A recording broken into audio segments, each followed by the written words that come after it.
Hello, live from Las Vegas, from the great state of Nevada. We have our final year cohort, sixth-year architecture master students, and today with us as guests, we have Perkins+Will, one of the distinguished architecture firms in the United States. We're going to hear more about where their offices are, what's the workforce they employ, and also we're very fortunate that we have Leigh Christy, FAIA. She's an architect and principal of Perkins+Will and co-director of everything research efforts firm-wide, which is fantastic. And we also have August Miller, who is a project designer involved in some of the most innovative work at Perkins+Will. And the purpose today is to get Perkins+Will on our video YouTube channel. Later we will have a little bit of discussion. We expect this to be around 1 hour. And thanks to my old friend Richard Marshall, who has enabled and made the contact with Leigh and August. And we are very much looking forward to hear about the elegant work. I'm always impressed by Perkins+Will because it's not just functional, great resolved, and sustainable, but it's also about enjoyment and satisfaction, which is very important, you know. And so I'm always impressed by your work in the way that you bring a lot of different forces together, which is not easy. And you manage to do small projects as well as very large projects with a very high intensity. And so we are very keen to learn about how do you actually integrate innovation and research in your work, and how does this integration of innovation and research work, but also what mechanisms do you have, and what do clients think of it? Do they pay for the research and all that? So very interesting topics we will touch on today. And I will now hand over to Leigh, and I understand August, who joined us, will come back and then take over halfway through. Okay. Fantastic. Very warm welcome again, Leigh, and over to you. Thank you. Well, thanks so much. And he's not on, but in case he watches the video, thanks to Richard for the connection. So I'm Leigh Christy. I'm a principal with Perkins+Will. I typically sit in Los Angeles. I'm with our Los Angeles studio. Today I'm in lovely Akron, Ohio. It was 30 degrees yesterday and it's 70 degrees today. So that has nothing to do with climate change. That's just the craziness that is Ohio. So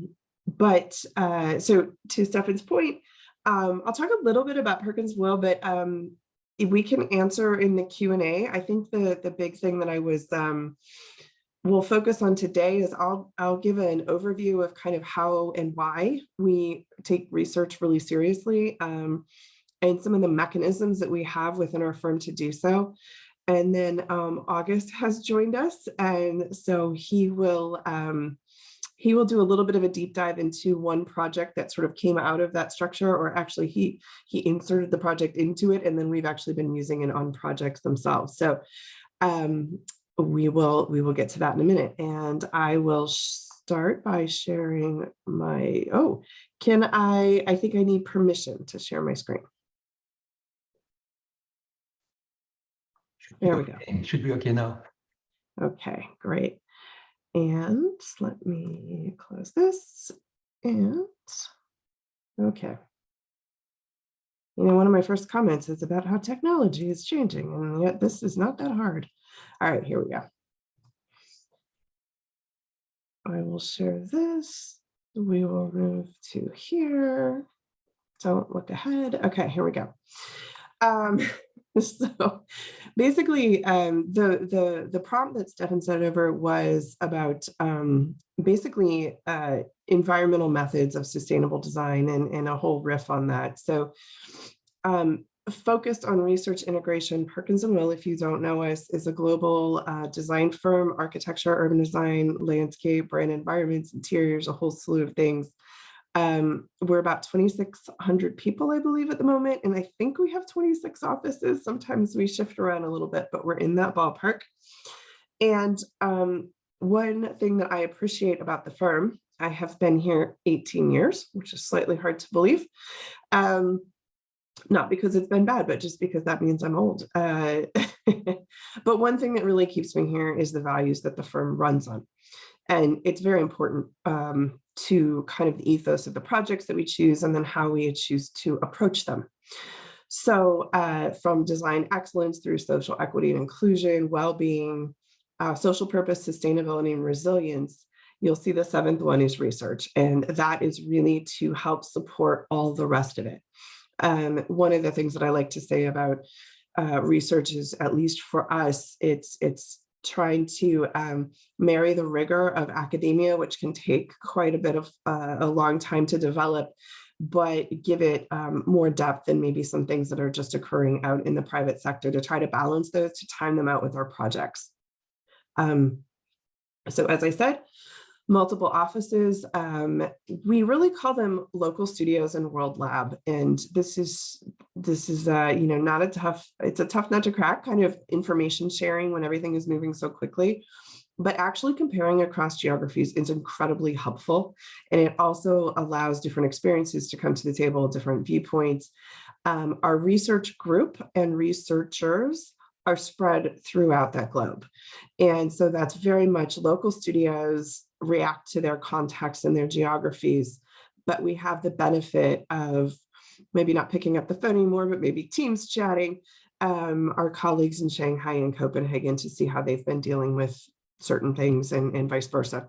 So it's truly local studios, World Lab, and we've been collaborating across platforms before the pandemic. So we were very well suited to adjust when everything kind of went virtual. It was second nature. Just a little bit of context. I don't know where it sounds like you're toward the end of your semester, so some of these things might not come as a surprise to you. But we know that the global building stock will double in area by 2060. Those are the projections, and that's the equivalent of adding a New York City every month for 40 years. That's a lot. Additionally, more and more of that is becoming urban. There was sort of a discussion, and I would say it's an ongoing discussion about what hybrid work means to this statistic.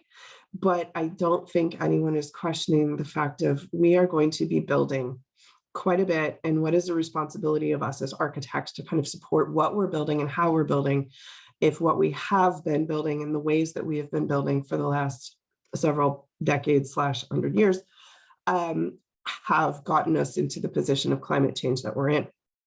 I think one interesting fact is that productivity in manufacturing of products has nearly doubled. I think that's a lot of things. That has to do with where it comes from, that has to do with robotics, that has to do with technology, but the construction has remained flat. So if you think about the opportunity for innovation in our design and construction of buildings, it's real, it's huge, and given the statistic we just saw in the previous slide, it's kind of imperative that we figure some things out. So with that as a context, at Perkins+Will, we talk about a practice-informed research for a research-informed practice, and we are definitely making research a core strategy. It helps us test new ideas, it informs our products, it validates our work, makes us better in doing the things that excite us most. I mean, you know, at least maybe I'll just speak for me, but this is fun because it is so, it liberates us to think of something new, and we are not always doing what we have done. That's kind of the point. So we like to talk about our research group, and I would say the research group is many things. I'm going to talk about specifically some of the official structures that we have, but we have other structures that are truly, truly, truly intended to make everyone a researcher, or at least have the capabilities. And I'll get into that in a minute. But the goal is 2,600 people. If you think about getting together, the brain power behind that, the questions that get asked on a daily basis, or those weekend hikes, or to drive home at night, or whatever it is, we are really looking for mechanisms to harness that, to help our industry, to help our planet, and obviously to help our clients and our projects. And so it's kind of this, we hope it's a virtuous cycle, but it's definitely a cycle, and that is the goal. So how do we research? I think first we think about creating a culture of innovation and research, and just allowing some time to pause, think, and question, and acknowledge that that is part of the process. And we're talking about level of questioning too. I think every time all of us come up with a design proposal for a project or a studio project or an actual project, there's obviously some questioning, but this is sort of taking it to the next level is what we're proposing here, to be systematic about it. And I think that's one of the benefits of being with a larger global firm, is that that system starts to really scale. So if you do things like develop a website called transparency.com that really dives into the toxins of building materials, you can partner with things like the Healthy Building Network and get it out there in an open source way for all designers to use. But that requires the discipline to like third-party review and make sure what you're putting out there is 100%, or at least within the fraction of error, because 100% a researcher will tell you is very difficult. So it's really that marriage of culture plus discipline. And I think to start, back in 2008, this is Perkins+Will has an internal program that started in that year. It was called the Leadership. It is called the Leadership Institute. I'll give you a kudos if you can find me in that photo, a much younger me.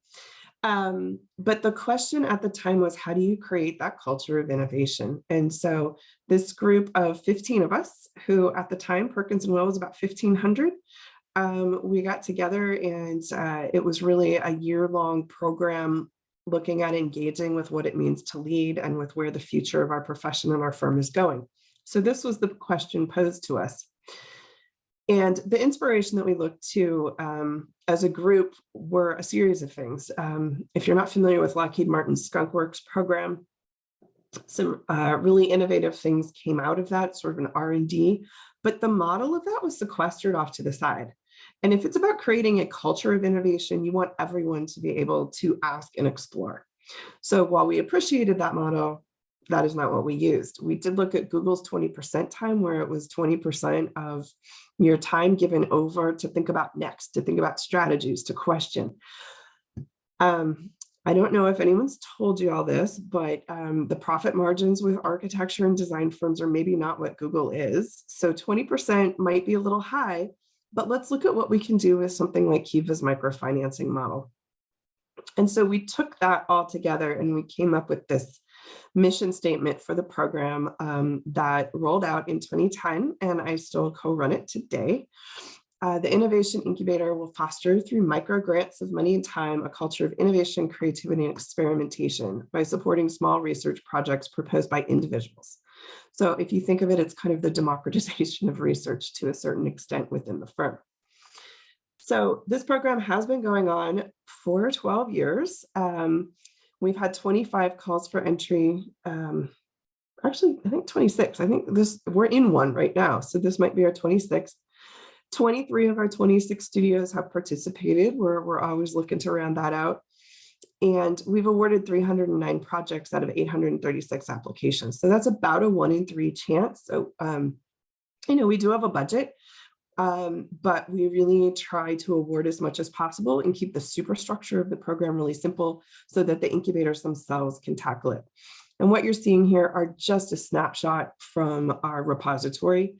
The default for all of these is that it goes out into the public for access. So I'll put some links in the chat later and y'all can take a look. In terms of the impact of some of these tiny micro grants, which in essence are 40 hours and up to $1,000 in reimbursables for a single person, or for a group, 80 hours and $2,000. It's not a lot in the context of things, but it is enough to get your head out of your day-to-day and put something together. There's been many results. We've talked about new typologies. Our Denver studio was really looking at esports and the rise of esports X number of years ago, before it was quite so ubiquitous as what it is now. We've had a couple of nonprofits formed. We've had patents pulled. This particular one was one of our early incubators, and they put on a colloquium about rethinking urban transportation. This was in 2010. And since then, the group has become one of our research labs, which I will get into, a mobility lab, and has been hired by folks like Lyft to think about what the next generation of streets are. And I think this group's next task will be, in COVID, they were focusing on flex streets. and what it means to sort of expand dining into a street and take lanes away. So a whole bunch of aspects here.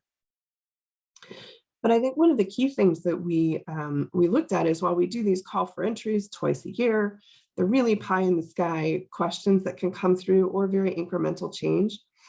But we weren't getting that many that were attached to our projects. And so we've taken that project thing and pulled it out, and we're calling it Innovation on Demand. And so it's a grant that's open outside the cycles. And the point is to really get research into, like, that disciplined research into our projects, and pull disciplined research out of our project work. So with Innovation on Demand, it's also a 40-hour micro grant, but it's off cycle. So anytime, anywhere, ping us. We will return an answer within 3 days so that you can do it live. And on the right there is the Southwest Library timber manufacturer that we worked with that team to get more people in the factory to really learn firsthand and be able to disseminate that. And then August is actually going to talk about another one that we granted on computational fluid dynamic modeling, but I'm going to let him talk about that. So if that was kind of about the culture of innovation and supporting the culture, we have, since then, for the last 9 years, we've been developing a constructive research labs. Now, you heard me say local studios, World Lab, and that is specifically because these labs are not physical places. They are a mind meld, I would say, across all of our studios and our practice. So they flex. In our initial, I think we had 10 labs to begin, and certain things said, like, you know what, the industry's kind of caught up. We're good with this. We'll back this off. But hey, we've got some new things that we need to talk about and focus on. So some of them I expect will remain consistent. I think human experience will not go away. That is going to be consistent across the board. I think mobility, as I was just talking about, is expanding. But housing affordability, the real questions there were seem to be around kind of funding, financing, operating, policy. And while we can advocate for certain things, what we decided is, for the prefab and modular part, we're just going to tuck that under building technology. So while the housing affordability group did some great work, we're actually sunsetting that one, and there might be a new lab coming next year.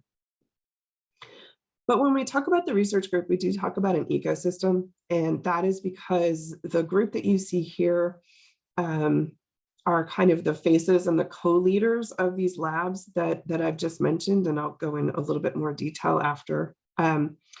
But it's about touching project teams, projects, bringing on experts, collaborating with other people. So who you see may be the core kind of research leadership group, but this is so much more expansive. So I just wanted to give you an idea of that. And you'll see in the middle, the innovation incubator. I'm not going to spend a lot of time talking about area research, but we did form a 501c3 so that we can partner with organizations and academic institutions, and sometimes just ourselves, to go out and pursue grant money to support the research funding. So now on staff, we're talking about grant writers. We're talking about, several, I have not counted recently, but like 6 or 7 of these folks all hold PhDs in a certain discipline. And so they are helping add that rigor to our research as well. So the ecosystem, quite large, quite diverse. And that's actually, Stefan, to one of your earlier points, one of the exciting things I think about the profession of architecture is there are a myriad of ways to practice it. So I think time. Okay, I'm gonna briefly go through a few of the labs just to give you a taste. And honestly, we start with the question. So materials lab, what are the impacts of products and materials on our health, well-being, and environmental footprint? Right now, we're doing many things. I'm just going to highlight like maybe one of the core questions that we're dealing with right now. The legacy of this lab came out of that transparency website that I talked about, came out of the precautionary list and material health. But we're now also dealing with embodied carbon. And what we're finding is, while we need to move forward on both fronts, there are times when these two goals conflict with each other. And so that's kind of where we're looking. We've published a white paper on gypsum board, kind of the healthy and the low carbon and where they come together. The audacious goal for 2023 is to tackle insulation. So let's see where we get. For Mobility Lab, the question is, with technology advancing, changing the mobility scene, what's the opportunity toward more livable cities? And I think, to be really specific with mobility, it's the focus on the people and the implications of these decisions and the potential for them to shift our built environment. And then how do we get ahead of that? How do we deal with it? What is parking going to convert to? How do we make streets for people? How do we adapt those streets? And this lab in the next year will be looking at big data and how to harness it and which elements we really want to look at, and the connection beyond streets to transit itself. For the Human Experience Lab, very simple but very complex question. How can we improve human experience, health, and well-being through our design? A couple of the recent projects were about healthy schools by design, so a real deep dive into K through 12. A lot of this work was being done, I think, while COVID was happening. So the idea is, what are students coming back to and how can that help? And then we actually got a grant from the American Society of Interior Design to look at healthy, affordable housing, the toolkit. And that's where our affordable housing lab with our materials lab really looked at something that is, I don't know if you've worked on affordable housing, but a lot of things get value engineered out, or it said can't be done or can't afford it. And so it's really like highest impact on a budget. How do you get to affordable, healthy, affordable housing? So this is online somewhere. I don't have the link for that right now, but I can get it if you want it. This is actually Resilience Lab, so ignore that title up there. How does the public realm influence social equity and public health and contribute to resilience at scale? This actually was a joint between our Resilience Lab and our Human Experience Lab, really looking at living urban districts and what that meant. And the research behind this went through all the steps that you see down below in order to come up with some recommendations about how you can create a more livable environment in some of our existing cities. And then they shifted based on a database analysis. This is San Francisco up on the upper right. And it was very specific about a shift in COVID and where the COVID hotspots were and how that was developing and spreading in relation to things like park access, public transit, et cetera. So looking at the intersection of those. Building Tech Lab is how and why to streamline design to fabrication. Mass timber, I think, from a prefab modular and kind of offsite manufacturing process, but also how are robots going to affect what we're doing? Well, how can we harness them? Where can they be? What can they do? And how can we design digital workflows that feed directly the fabrication, and we don't have to do that middle step of printing out drawings, which is a whole new thing. And I think this is the last one, Design Process Lab. How can generative design liberate designers and influence the design process? And so this is just really looking at back of house. It's between scripting, data, testing, multiple analyses, but doing it quickly. So in this lab in the next year, we've just hired a graduate student out of, I think he's out of Harvard, but he's going to be an artificial intelligence researcher. So really looking at where machine learning can take us and how it can help and how we can design for it. And that's really just about making best solutions. And I think one of the last things that we're looking at, well, among many, but we're doubling down on the carbon question. We are a pilot for the EC3 tool and embodied carbon. And so this was a pledge we made last Earth Day. We will deliver carbon forecasts to help clients mitigate their environmental impact. And this is generally what this looks like. And I would say every single lab I just mentioned is kind of supplying some secret sauce behind this summary about how to model operational carbon and what is a path to reduced carbon overall. So this is something we're piloting right now, and we're trying to get it up to scale for every one of our projects. And so I think because I've gone a little bit over, I am going to skip this, but the last thing I'm going to mention is our research journal. As I mentioned, we try to get as much out there in public as possible. All of our peer-reviewed research articles are available online on our website, and this goes back over 10 years as well. And last but not least, on the lower left is innovation.perkinswill.com. That's some really great stories around the incubator program, but everything can be found at research.perkinswill.com. So with that, I'm going to stop my share. And August is going to do, I did the broad stroke. August is going to go deep on just an example. Welcome, August. Hi, great to see you. Hey, everybody. Can you hear me? Yes. Okay, great. Yeah, sorry for the little bit of technology bubbles this morning. I just got back to home. Been doing some other stuff. We can all congratulate August today. Let's just say that. Yeah, I still have the band. Oh, okay. Congratulations. Let me share this. Okay.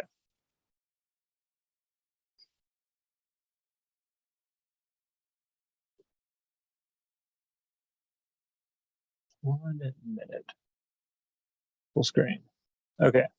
So that should be working, right? Perfect. So I don't know if I might have missed introductions, but I'm August Miller. I'm a project designer, Perkins+Will, LA. You all got the introduction to the firm, but just wanted to kind of show the other side of our research and what we do, which is really like the design process and how we attack projects and all the tools that we do, and kind of basically it's like a type of research in process that moves very quickly and tests ideas, and then they get baked in the projects more than anything. And a little bit of the crossover that started with the innovation on demand that Leigh was talking about. And that's kind of a really interesting way where I guess both sides are starting to merge together a little better. So I'm going to just run through, forget how much time I have exactly, but through some projects that we've been doing and kind of how the design process becomes the finished product and in some of the things that we're doing. So this is just want to show a greenhouse project out in Riverside. And something interesting about this project is we brought in daylight analysis to maximize how many plants can grow while we were playing with all those design iterations. So we were using data to test which one of these actually gives the most yield, basically, of research space.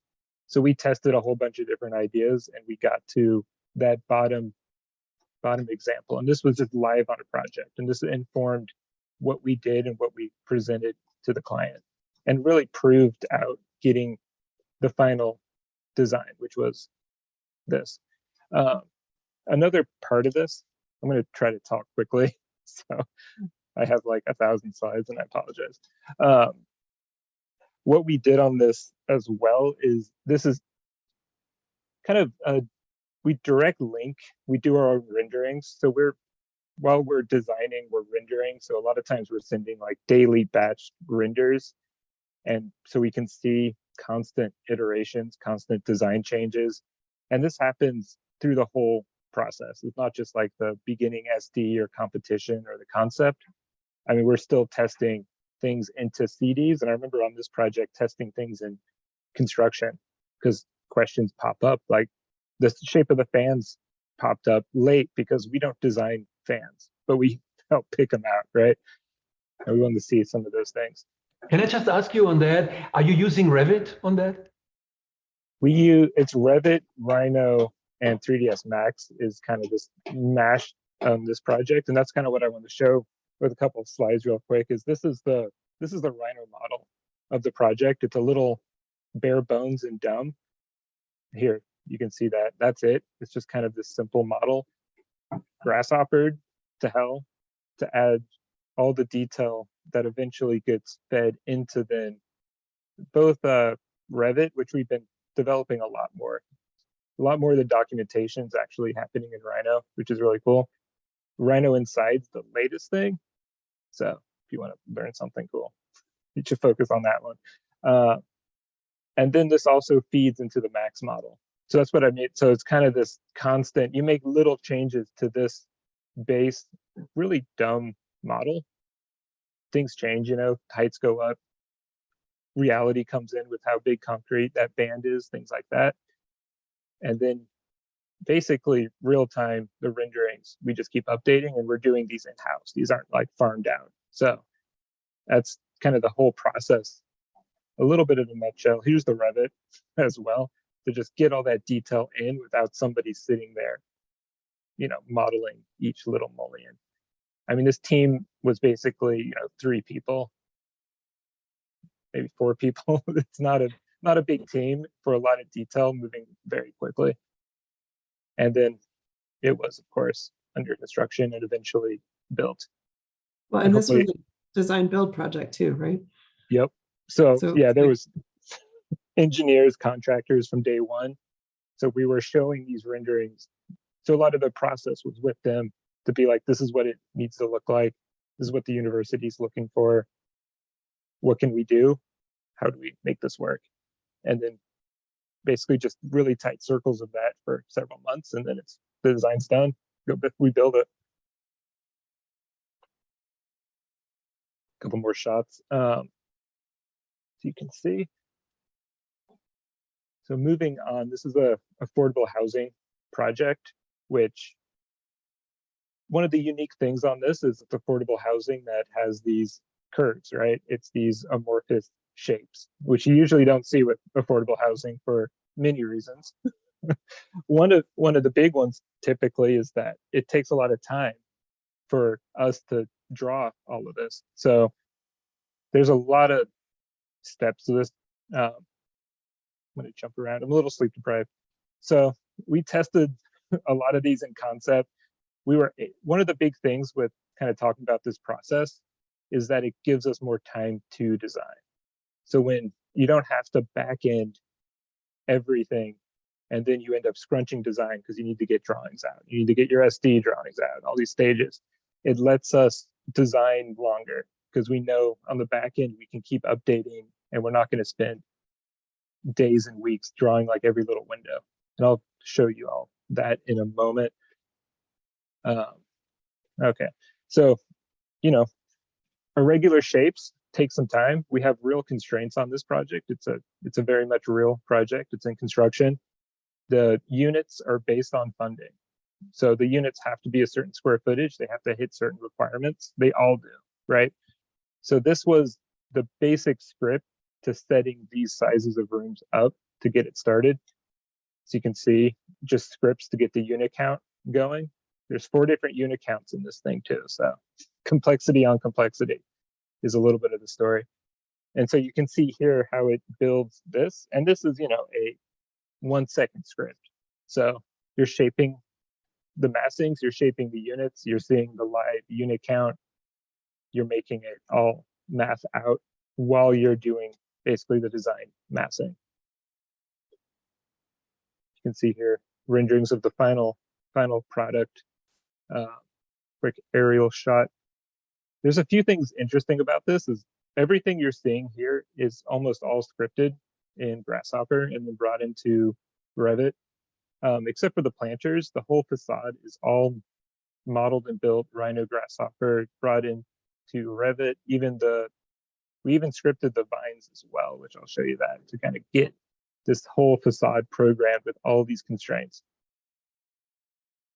Just another look at the complexity. This is the final, you know, the final drawings, all the units laid out. Everything's working. It's under, I'll show you pictures in a minute. Or maybe not. I think I'm jumping around. So this is actually the innovation on demand that happened at the same time, kind of with the process. And one of the design factors on this is this project is in the San Fernando Valley. It's in Panorama City. It's basically the same climate as Phoenix, roughly. So airflow is crucial. Shade and airflow. Like, you got to keep this place as nice as possible. And so we let wind flow drive the design. So we looked at the prevailing wind, we got the the roses, but we wanted to test it, because ultimately, you know, looking at a windrose and then looking at a building is not like apples to apples, right? You kind of have to take some liberties with it. So that was the real question, and why we, I guess, joined kind of the research wing on this, is so we needed, or we wanted to test it without the project. I guess maybe it speaks to a different thing. It speaks to like the beauty of research in that you can fail, Yes. but a project can't fail. So you, right? You can't spend money on like something fail. So anyway, but so this let us research something pretty complicated, which is the CFD analysis. It's a tough thing. I mean, people.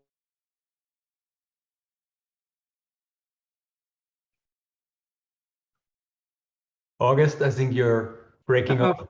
Are you still there? Image is frozen. This is amazing. This is very, very interesting to a couple of the students listening in here. I know Dylan is looking at urban farming, and Antonio is looking at housing, and yeah, very, very interesting for our discussion right now. August, are you still there? I just sent him a text. So to achieve this in affordable housing is pretty remarkable. I mean, you know, what is the construction cost per square foot you have managed there? It is very, just building in Los Angeles is really high in general. I would say a couple of things about this particular project. Excuse me. It's affordable. It's also supportive housing, so it's getting slightly different mechanisms.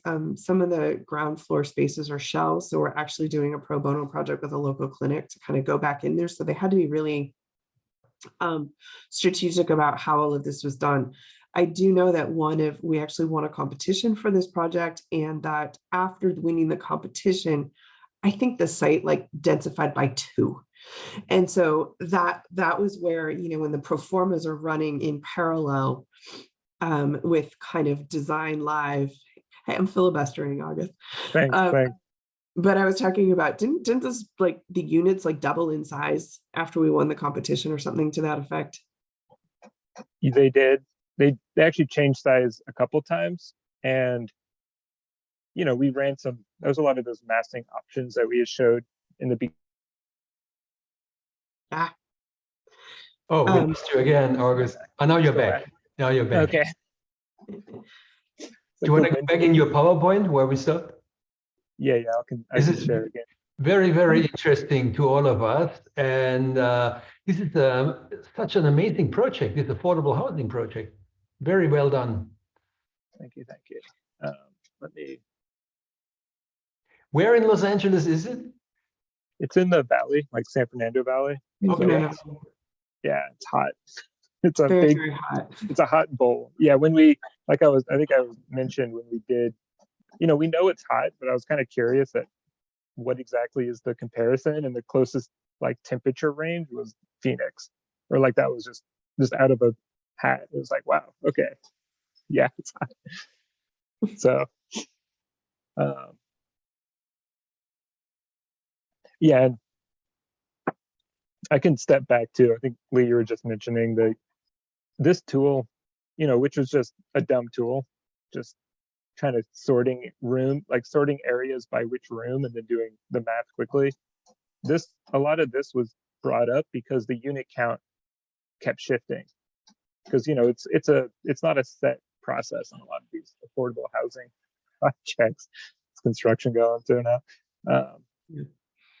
So that was part of this. Actually asked August, I don't know the answer to this. Do you happen to know $1 per unit count or $1 per square foot or anything for this one? I can't remember. I did the math before. It's kind of on par with with what you would typically see with a lot of the housing projects. In LA. Well, of course in LA. And the facade is prefabricated concrete panels, or what are those white big panels, large panels? It's all just plaster. The base is CMU, concrete deck with parking underneath, plaster walls, vinyl windows. Like it's the same building parts that you do with any or most affordable housing projects, because that's what the budget dictates.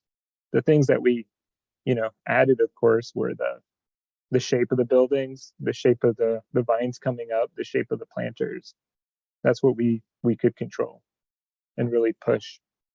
So yeah, this is very much focused on the formal courtyard space in between, which is then back to wind, which is really focused on wind. So bringing in cool air, just air it all through these courtyards to help keep them cool. Because when you have a hot climate, a hot, dry climate, wind's the biggest help. So this, you kind of see it's in a different format a little bit. This is the research kind of summary that we did. So it went from, inputting the geometry of the building, getting the windrows and the visualization. The trick here, which I think was kind of the interesting point of all of this, was that we sliced up all the different directions of the windrows and then compared that to the duration of time. So basically ran different wind speeds in all 8 directions, and then weighed it to the amount of time that wind blows to get this overall effect that's based straight out of the EPW. So this isn't we didn't have to really make any assumptions, I guess is my point, and that you can test this quickly straight out of the data. And this was done with, it's like Eddy 3D. It's a CFD plugin that's for Grasshopper now, which is really handy. And it's Ladybug on the front end to get the windrows data. So it's just merging these pieces together, running it with something that's a little more complex than just like a box. Because that's always the fun part, is you test it, like it works perfectly, it's great. You try to do it on something real, and you can't ever get it to work, or it takes like a week. And then also, pushing it. So trying to make a tool that is powerful enough to do different analyses. So this is, different heights, which can be very important for certain building types, as well as sectionally through courtyards. And the big takeaway here is that the design works, right? Like we knew there was a wind from the southeast was the prevailing wind that we wanted to funnel in. And so I think we can safely say that the design works to do that. And it even comes into the courtyards, which was always a big question mark that we had. Like, how does it work on the more micro scale? Of course, the next step on this would be actual natural ventilation on the units and things like that. But there's more time. This was about like a week's worth of work to really kind of test it and get it alive without, yeah. That's and we use, yeah, I know. And then of course the other step of making a tool is you need to build it in a way that you can, or someone else can pick it up and use it. It's not really a tool it's more, I guess it's more of your process if no one else can do it, whereas a tool, ideally other people can pick it up. So this was just a quick showing of it working on another project pretty easily, just with another dumb massing, or not dumb, but another face massing. It's a smart massing. Okay. And just as kind of a sharing piece, that publishing this to the rest of the firm, just kind of here's the script, here's a like simple demo file, like in Rhino and Grasshopper. Here are the things you need to download, and it should work, hopefully. Well, and I know another project within the LA studio, I'm thinking of Norwalk. They actually picked up someone else in the firm's script, and they're modifying it and improving it as well. So We do have something, actually, I jokingly call it a failed incubator. It had gotten submitted to us as something called snippets. But it was so like, why aren't we doing this already, that it didn't incubate. It just went into practice, and it's our digital practice micro knowledge site. And so this is sort of where these things live. Yeah. And everyone kind of has their personal ones. It's the next step is making them shareable and not kind of crash someone else's computer whenever you try it too. That's always the fun one. 1,000 rules. So this kind of just showing a little bit back on this project of, we've verified the massing, but now we need to document it, right? We need to render it. We need to document it. This shows the next steps of that process. So we already talked about making the units, making the unit counts, kind of validating everything live. The next challenge, I guess this just goes more into how it works. So it works. It's really not all that complicated. This is something that was built, or I guess I just kind of made it. There's a problem always of you base a geometry on splines. Nothing else likes splines. You can't build splines. It doesn't really exist, especially not in Revit. And we're talking affordable housing too, so it really needs to come down to mathematic arcs. So the challenge is, how do you take a spline, which is built on control points, you can see on the left, right? It's a different mathematic way of a curve with a constantly changing radius, basically. How do you turn that into arcs? So this script uses Galapagos, which is a genetic algorithm, to turn a spline into a series of tangential arcs. So you can see on the left, basically it brute forces and then optimizes a number of arcs. It kind of gives it a little bit of a window. I think it's like between 10 and 14 arcs, and then tests the distance from the spline and then works on that. And you can see then the base result on the right is the arcs, is the spline turned into arcs. There's a little bit of variability, which gets tested back against the unit builder script to make sure there's no problems, but it turns it into Revitable, buildable geometry, which you can see here. And then that's the planning guide, the underlay that's brought into Revit to actually plan out all the units. And this quickly goes through. It's kind of like the previous project, the greenhouse, like very dumb inputs. So the inputs can change. Like you just pull those curves, redo a couple, like rerun it, and the whole thing rebuilds. So this is a kind of complicated way of adding a lot of detail. So this is setting partition walls. What else is it setting? The exhausts, the intakes of the units. I mean, even things like where the closets are, as like where are the solid portions of the facade, where are the bedrooms, and where are the living rooms. Goes through a pretty long, massive script and comes out as the entire facade. So windows, vines, the vine cables, different types of all the different window types. And then they're also staggered along to kind of create that pattern where they step. And that is all brought then into Revit, and that is in the CD documents. So that's in the construction documents, and I have a couple images later on of it actually getting built. And just case in point again, that this model drives real-time imagery to walk the client through the project, 3ds Max for the final renderings, and then, or not even final, just the process renderings, and then the Revit model for documentation. And this is all happening from, SD through CDs. It doesn't stop. And here's an image of that in Revit, so you can kind of see.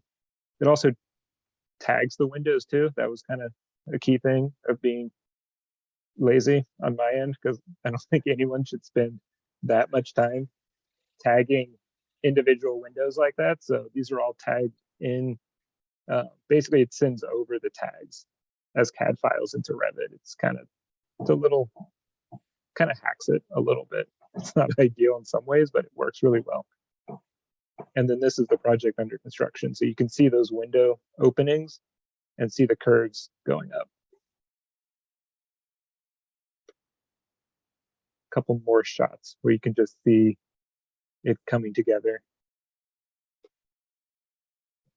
You can see the shape of those planters versus the shape of the housing massing itself.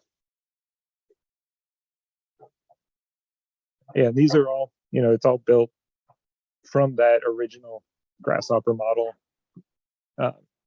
based on that Rhino input. So, and I there was think one thing that's interesting is, it went from this like very, well, at least apparently high tech, but very computational kind of thing. And then we're still seeing like 2x4 construction. So I think August and I are working on another project where I'm hoping we can crack some of that code too, about getting it from design directly to fabrication, at least for some components. Yeah, that doesn't exist yet. It would be great if we finally get there after talking about it for 20 years. I know. We have paperless studios, and there is a seamless connection between the computer in the office and the construction site, and it's not happening yet. We're still sending paper out there, and there's a guy with a hammer who's trying to build it. Yeah. Yep. We're gonna try one component anyway. We'll see how we get. Yeah. I mean, I guess that the nice thing about this is this is a regular affordable housing contractor with subs that build, type 5 wood construction. It's not a Zaner. It's not a Gary Tech or something going on here. This is kind of a almost like a standard product, or trying to like figure out how to do that. Yeah. So that's where a lot of this came. And then, I mean, through the process, and one of the key things is the distance from exhaust to window, because they're operable. The exact placement of closets, because they create a solid. You can't put a window. The windows can't like conflict with your walls. So all that was always being updated through this whole process, and it was never like a hiccup or a problem. If anything, it made it easier, because you didn't have to track it in a manual sense. You can just automate it and send it back through, and everything's fixed and good to go. Awesome. How much time do we? I think we're as much as you want. We're recording it. It will be on our YouTube channel in part of our video archive, which we had Winnie Maas recently, and Snøhetta, and so we have a couple of great videos, and we will add yours to that library that will be there for at least 2-3 years in the future. Very cool. Yeah, this was just a different example of kind of this process at scale. It was a master plan, but this is driven by that exact same process. So just kind of showing it at a different magnitude, which is always interesting, but it's that same basic process.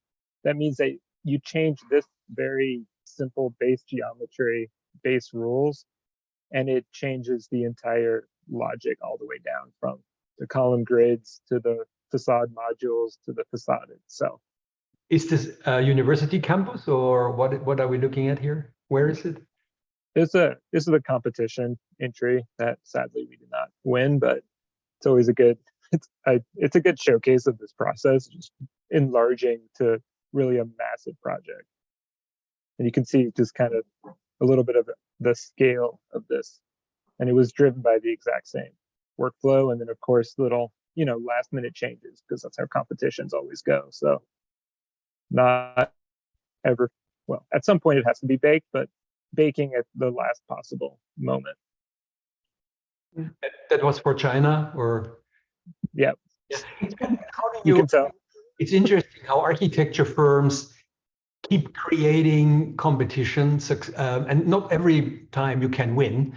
but how those ideas then get transformed and keep living on into the next project, because you're building up expertise in-house. You're getting better and better in it, and you want to reuse it, and finally you get it built in another location.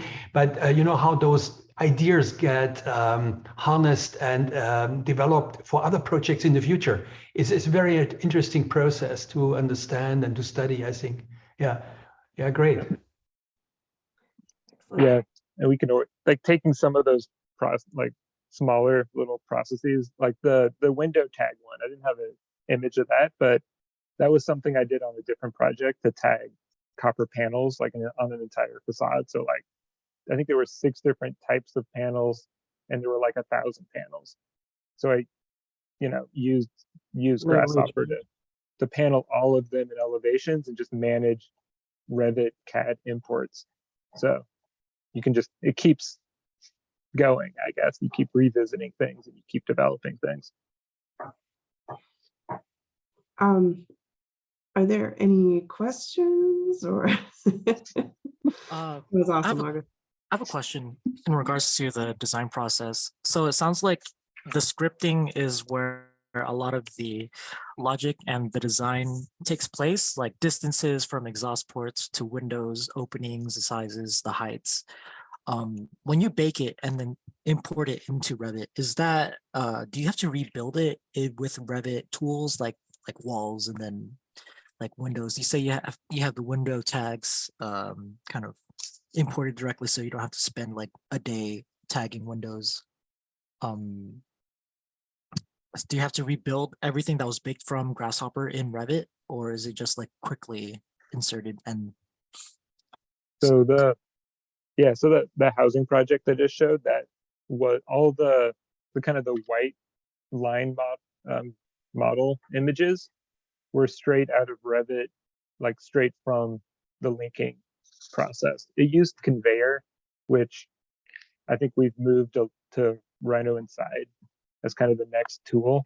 But no, that was kind of the beauty of it, is that you don't have to sit there and build each of those wall elements, each of the plaster joints, each of the windows. It's all built in Grasshopper, so it's all scripted there.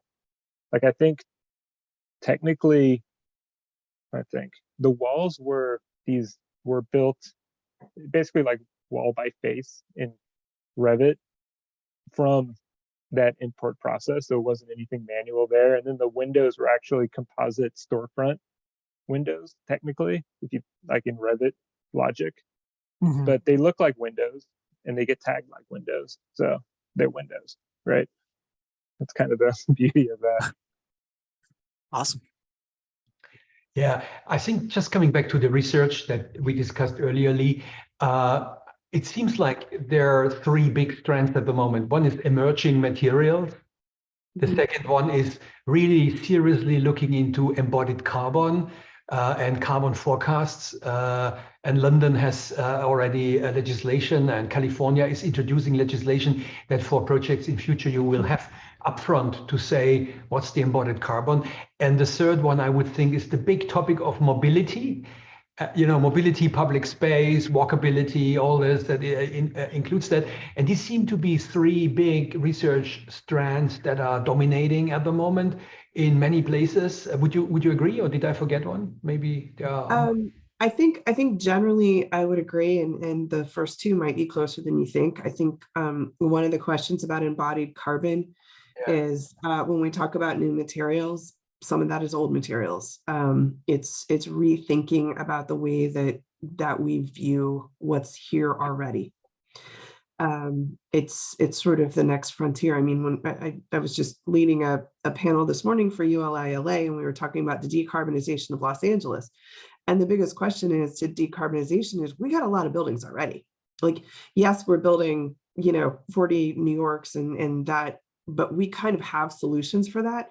How do we equitably transform what we have already? That's going to be kind of a giant question. So I think if I were to add one more, it's really what it means to factor all of these things in a kind of climate justice equity lens. I think that's something, and I don't even think we have the terminology for that completely yet. And then I do think this, it is about materials, and it's 100% about mobility, but I think that understanding more and more about the human experience and different types of human experiences and where those are coming to play. So it's kind of expanding the definition of what that means, and what like well-being in the building means, besides like encouraging people to take the stairs. So I think that's another bucket. Yeah, and post-pandemic, this has become a big Yeah. interest area. And also very impressive, you're publishing your own journal and you have those virtual labs. Now, some offices have real labs or center. For instance, Foster and Partner, they have in-house research centers with people sitting in real space and so on. And they're not virtual, one is on computing, and the other one is on emerging materials. And this is where they put their main research interests at Foster and Partner, and they have, a part separated from the office where you have these research centers. And It's the ScienceWorks model. Yeah. a different model, but your virtual labs work well for you. You find that there is They do, and that doesn't mean we don't have physical space for some of these. It's simply that for example, we have two heads of our materials lab. One is it sits in Dallas, and one sits in Boston. They work together, but they're involved with offices as well. I think another is that, Hakeem out of our Boston studio was working in the Autodesk Build Lab, but our agreement with the Autodesk Build Lab is also applicable to San Francisco and Toronto. So we have, and then our robot arm lives in Vancouver. So we're doing some research there. So there are physical touch points, but I guess it's to be embedded. And it's so more of us can touch it, see it, feel it, think about how it gets implemented faster.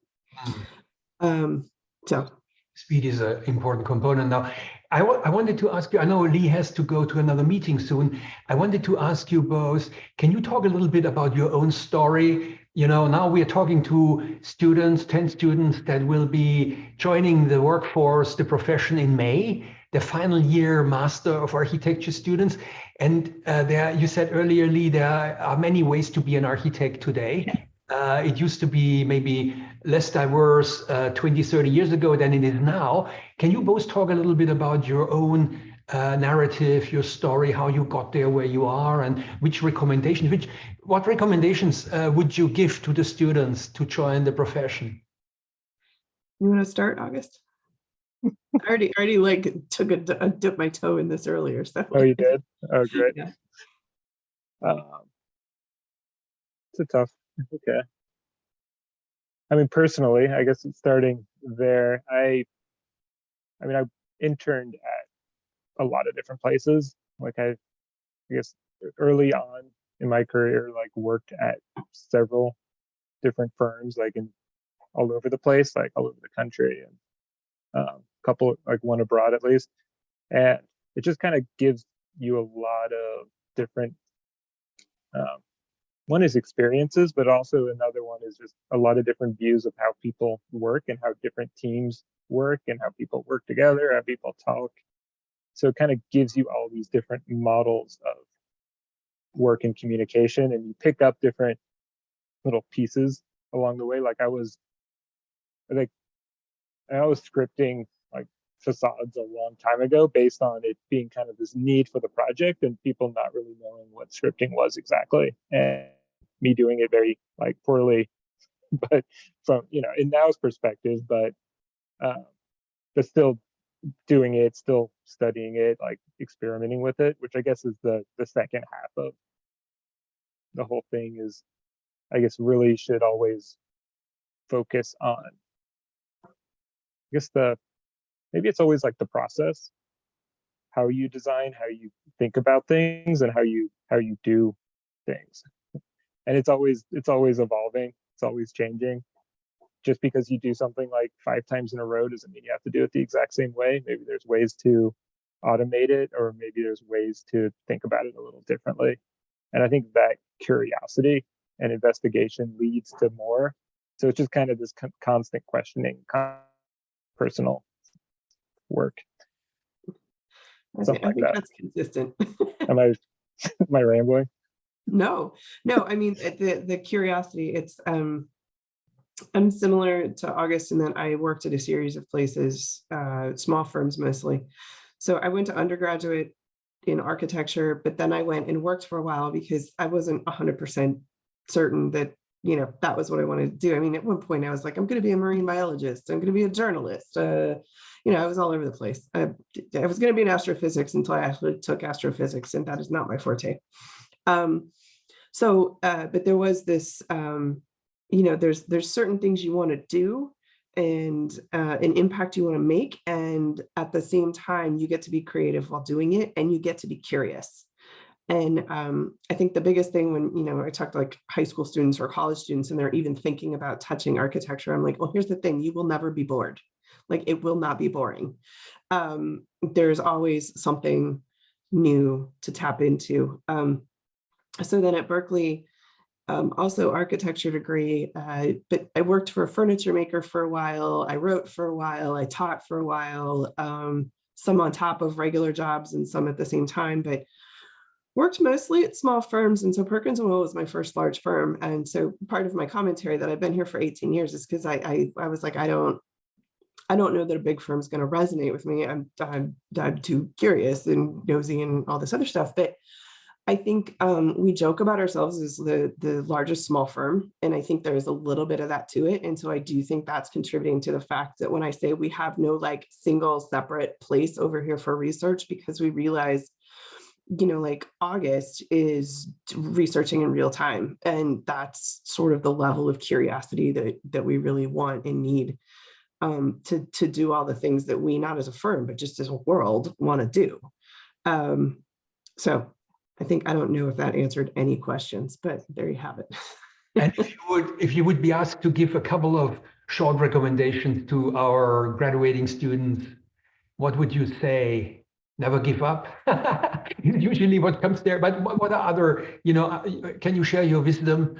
So try different firms. I hear both of you, August also said, work in a diversity of firms that you find out what you like.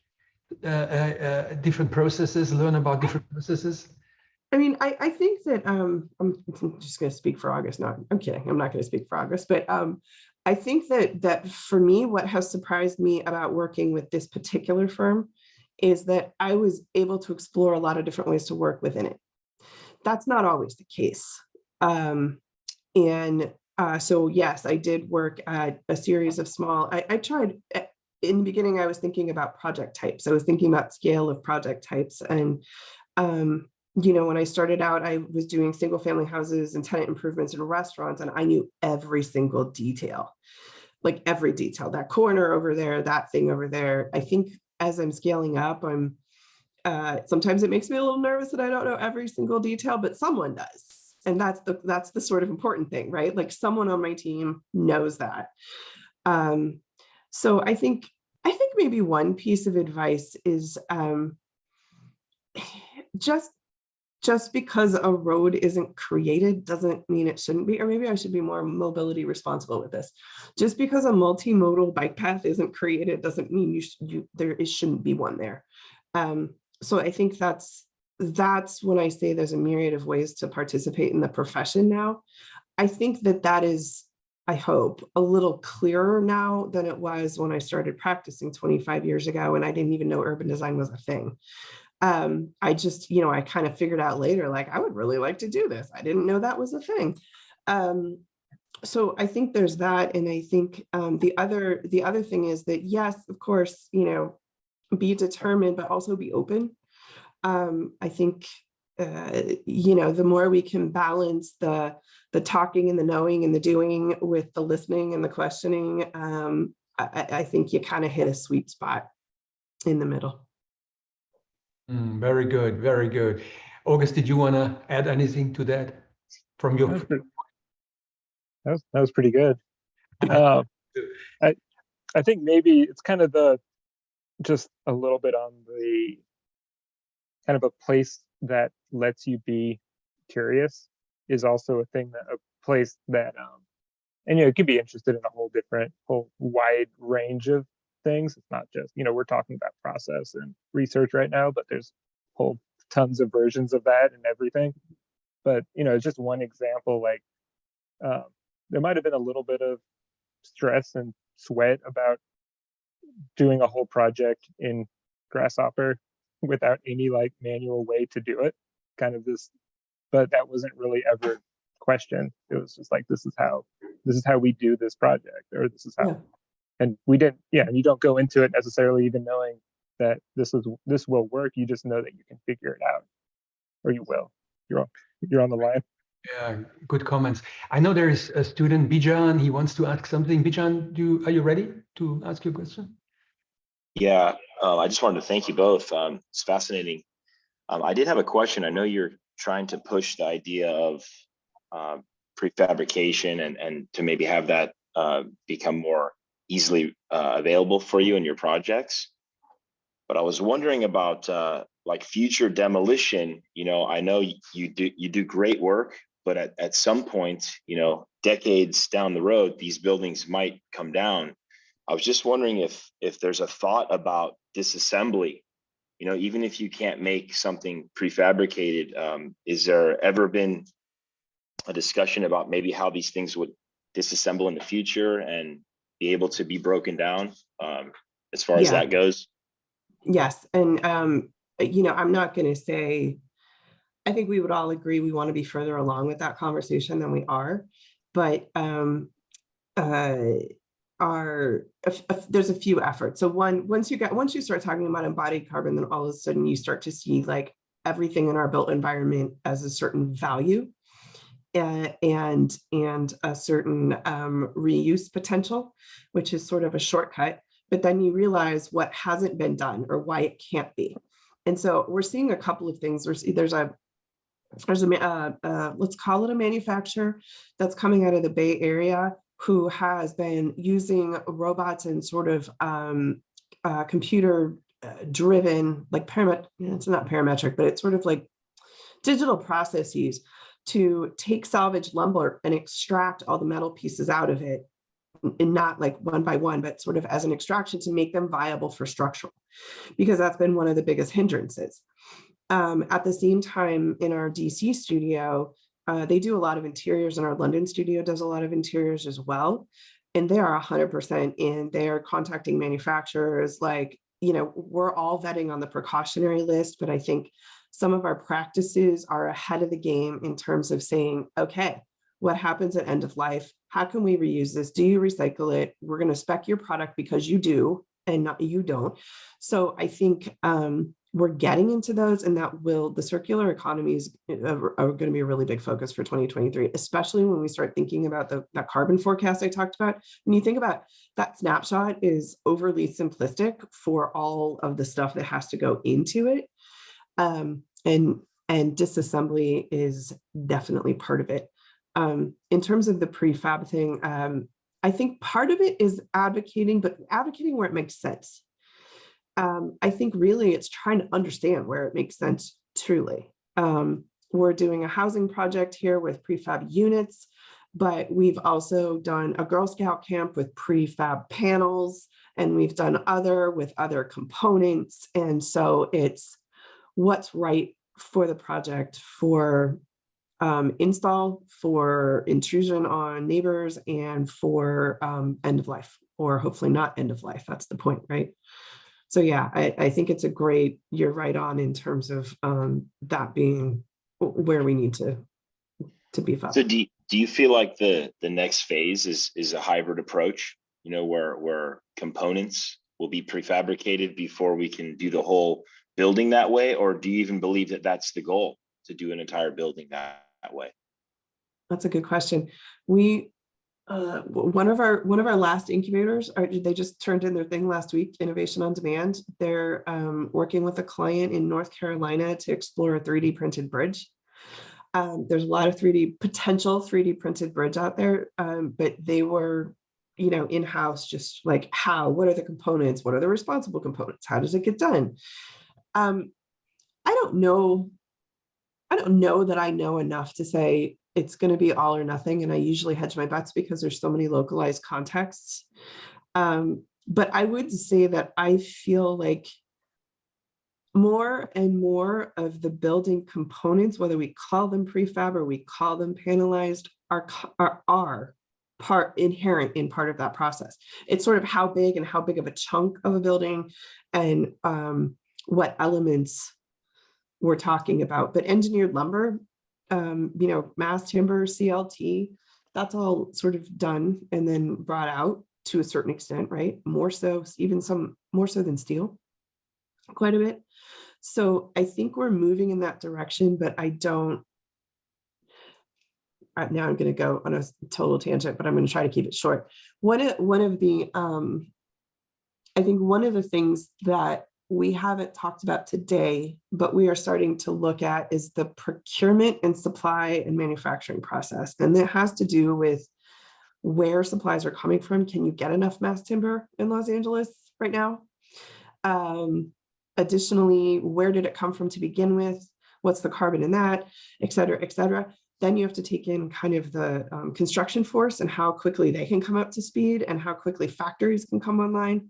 So this is one of the prefab conundrums that we see as chicken and egg. Like the prefab folks that there's a couple of examples are like, we're ready to scale. We just need that big order. And the big order is like, we're ready to buy. We just need the supply back ordered. So there's like this funding calculus. And I think we're in the teenage years of prefab right now. Those like awkward teenage years. So we'll see where it ends up. That's a great response. I also have a question for you, August. The scripting that you do from Rhino to inform, the final Revit model, does Grasshopper give you enough of that computing power, I guess, or do you have to use other scripts like Dynamo or even Python?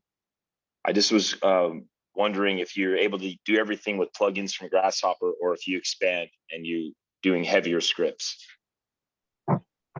No, it's all, I mean, Rhino Inside or Conveyor, those two are kind of outside of like strictly Rhino and Grasshopper, but they're third-party like products. I don't know. I kind of have this feeling of custom scripting in Grasshopper kind of defeats the purpose of it a little bit, and like how easy it is for other people to read it and collaborate. I'm sure there's complicated things that require it, but what I showed today was all just base Grasshopper with available plugins. Like I've got a ton of them, of course, but they're all things just openly available. Awesome, thank you. Thanks, Bijan. Thanks so much to both of you for your time and for being so generous and frank and open to have a great discussion. It could go on forever, but I know it's not possible. And I know Leigh has another meeting waiting. I got so excited. I'm still here. We're all fired up now. Thank you so much. And also best good of luck with all your projects. You're having a lot of interesting things in your computer on your desk, and so it's great to see. And we say warm thank you from UNLV final year architecture studio, and I hope to stay in touch and wish you all the best. And again, a warm thank you from all of us. Excellent, and thank y'all, and good luck. It's going to be amazing. Thank you. Not Thank be you. bored. Bye.